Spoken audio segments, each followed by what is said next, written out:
If I will be the mayor, take note that I will be the mayor. And you will be my vice mayor.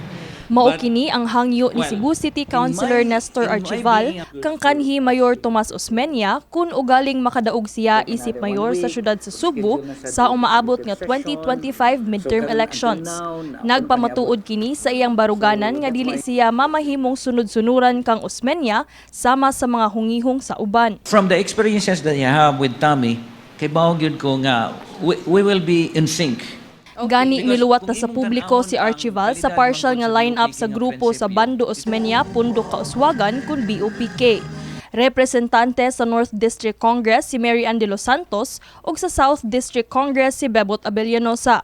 Mudagan isip konsehal sa North District si Bebs Andales, Alvin Dizon ug Alvin Arcilla. Samtang sa South District, magpapili isip konsehal sila Jose Abellanosa, June Gabuya ug kasamtangan nga gipilian pa si Margot 𝗏𝗏 o Bea 𝗏𝗏. Dugang ni Archival nga gisugdan na sab nila ang pagbisita sa mga nagkadaiyang barangay sa syudad aron mahinabi ang mga Sugboanon. We also go to the barangays for what we call as a meet and greet.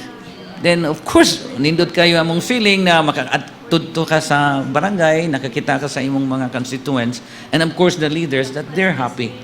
And of course, in that aspect, then this is one way of saying that, okay, I think you need to run. And this is, Tommy was saying that, well, they are already in place, and I think we need to have something like an alternate or an option for them to look.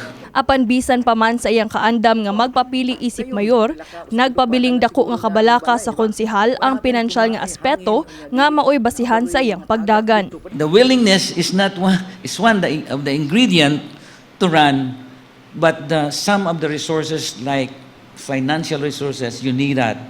If you cannot find it, then I don't run. So I am trying to find ways.